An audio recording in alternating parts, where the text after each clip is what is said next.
Washington, chiefs of several congressional committees on Thursday started jockeying for time in testimony from an FBI informant on Bill and Hillary Clinton's involvement in the uranium-1 deal a few years ago, shortly after the informant was told that he had been released, apparently by President Trump himself, from a non-disclosure agreement.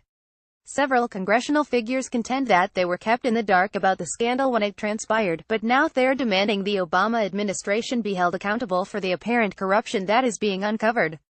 Members of the House Oversight Committee and the House Intelligence Committee are keen on having the FBI's former informant specify the Kremlin's relationship with the Clintons and launched a probe into the 2010 deal. The Senate Judiciary Committee already had the facts about the sale on its radar. Rep. Devin Nunes, our Caliph, chairman of the House Intelligence Committee, argued the timeline of the Obama administration's negotiations with Russia is a key part of the investigation. One of the things that we're concerned about is whether or not there was an FBI investigation, Nunes said. Was there a DOJ investigation? If so, why was Congress not informed of this matter last week? Sen. Chuck Grassley, Iowa, chairman of the Senate Judiciary Committee, wrote in a letter to the U.S. Department of Homeland Security that he suspects parties interested in the uranium-1 transaction influenced the Obama administration's approval of the deal by donating millions of dollars to the Clinton Foundation. The sale of uranium-1 resulted in a Russian government takeover of a significant portion of U.S. uranium mining capacity, Grassley wrote. In light of that fact, very serious questions remain about the basis for the finding that this transaction did not threaten to impair U.S. national security. President Trump is calling the uranium-1 deal Barack Obama's Watergate. In it, a Russian-linked company was given permission to buy up about 20% of U.S. uranium resources. Dan Bongino's Life Inside the Bubble: Why a Top-Ranked Secret Service Agent Walked Away from It All is a look at life inside the presidential bubble, a haze of staffers, consultants, cronies, acolytes, bureaucrats and lobbyists that creates the alternate reality in which monumental policy decisions are made. Former Secret Service agent Dan Bongino sounded off about the issue. This is going to be ugly, he said. If you were writing a script for a potential thriller, you have a presidential nominee, the sale of nuclear fuel to a hostile foreign actor, the husband of the Secretary of State who works for the administration collecting 5 times the amount of Facebook ads you allege changed the course of the election. We're supposed to sit back and pretend nothing happened. The uranium sale to Russia and the way it was done was so underhanded. With tremendous amounts of money being passed, I actually think that's Watergate modern age, Trump told reporters. It was the Justice Department that lifted a long-standing gag order that would have prohibited a former FBI informant from testifying before Congress about what he witnessed while undercover during the Obama administration's uranium-1 deal. DOJ spokeswoman Sarah Isgur Flores said an agreement was reached between the DOJ and FBI that will, for the first time, allow the confidential U.S. witness working inside the Russian nuclear industry to disclose all details he is privy to pertaining to the uranium scandal. As of tonight, the Department of Justice has authorized the informant to disclose to the chairman and ranking members of the Senate Committee on the Judiciary, the House Committee on Oversight and Government Reform, and the House Permanent Select Committee on Intelligence, as well as one member of each of their staffs, any information or documents he has concerning alleged corruption or bribery involving transactions in the uranium market, including but not limited to anything related to Vadim Mikarin, Rosatom, Tenex, Uranium-1, or the Clinton Foundation, Flores said. The FBI also reportedly sent the informant's lawyer, Victoria Toensing, a formal letter stating that it no longer had any reason require the informant to keep his investigation confidential, clearing the way for him to potentially testify before Congress.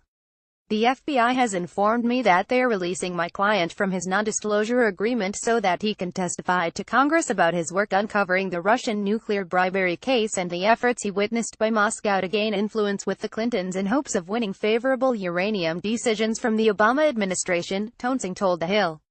He is now able and willing to talk with the congressional committees seeking his testimony, though I will be working with all parties to ensure his identity remains confidential to ensure his safety, she added.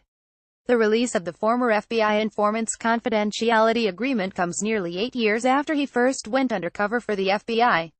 Federal agents used the informant for 5 years to gather the Russian nuclear industry's extensive financial records, document secret recordings and intercept emails as early as 2009.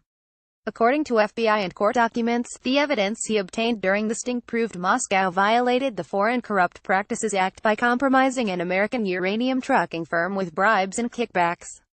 The information he provided to U.S. intelligence agencies assisted the Justice Department in unfolding what prosecutors say was a crime scheme involving kickbacks, extortion and money laundering that ultimately resulted in securing convictions against Russia's top commercial nuclear executive in the United States, a Russian financier in New Jersey, and the head of a U.S. uranium trucking company. He also witnessed and obtained evidence indicating Russian nuclear officials donated millions of dollars to the Clinton Foundation during Hillary Clinton's tenure as Secretary of State. This was contemporaneous with her approval of the deal, and Bill Clinton's being paid $500,000 for a speech in Moscow. Last year, the informant was mandated by the Obama administration's Justice Department to withdraw a lawsuit that threatened to reveal details about the case during last year's presidential election.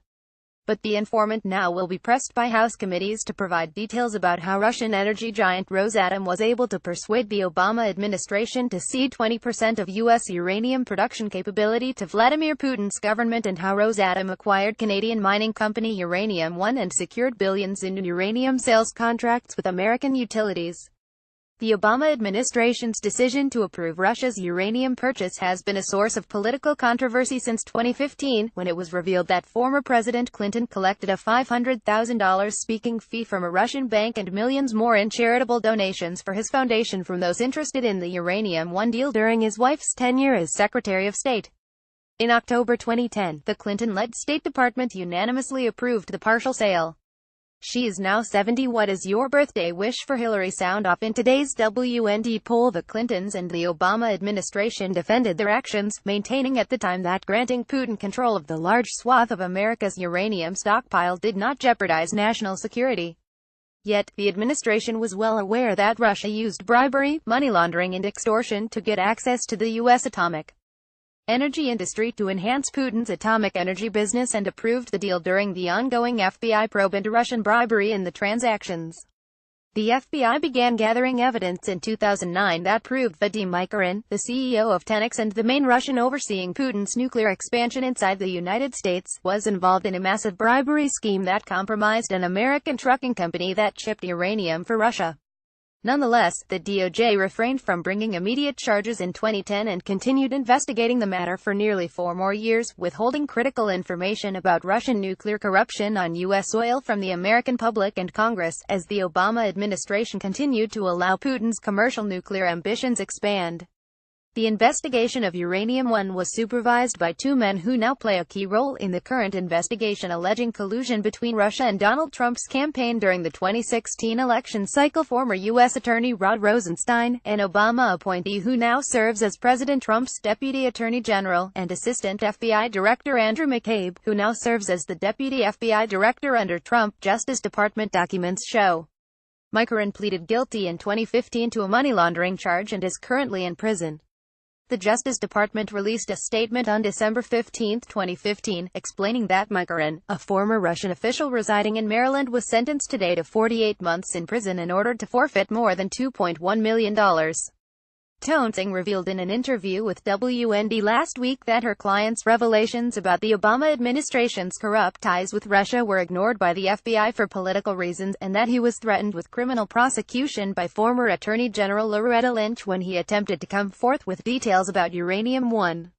My client began working with the FBI in 2009 after he was contracted with the Russian company in the nuclear business.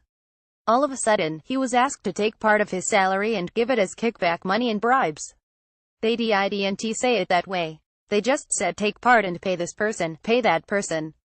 So he went to the FBI. He was appalled, said Toensing. That started in 2009. Can you imagine my client's surprise when he finds out in October 2010 that the U.S. government authorized the purchase by these corrupt companies of a company that provided 20% of the uranium for the United States? FBI officials were stunningly indifferent when the informant detailed the laundering, bribery and extortion taking place amongst the White House, State Department and Russia, Toensing explained. Why did this go through? Why did this happen? Look, I've been giving you all this information, he says to his FBI people. They kind of rolled their eyes and one of them said, politics, said Toensing. My client was never given the money back that he paid out from his own salary that the FBI had promised to give him, so he brought suit in 2016. When he filed this suit, the Loretta Lynch Justice Department called his lawyer and threatened him and said, if you don't withdraw this lawsuit, we're going after your liberty and reputation, she added. They said, "You signed a non-disclosure agreement when you started working, and you will be violation of that non-disclosure agreement, and we will prosecute you for that." Dan Bongino's life inside the bubble. Why a top-ranked Secret Service agent walked away from it all is a look at life inside the presidential bubble, a haze of staffers, consultants, cronies, acolytes, bureaucrats and lobbyists that creates the alternate reality in which monumental policy decisions are made.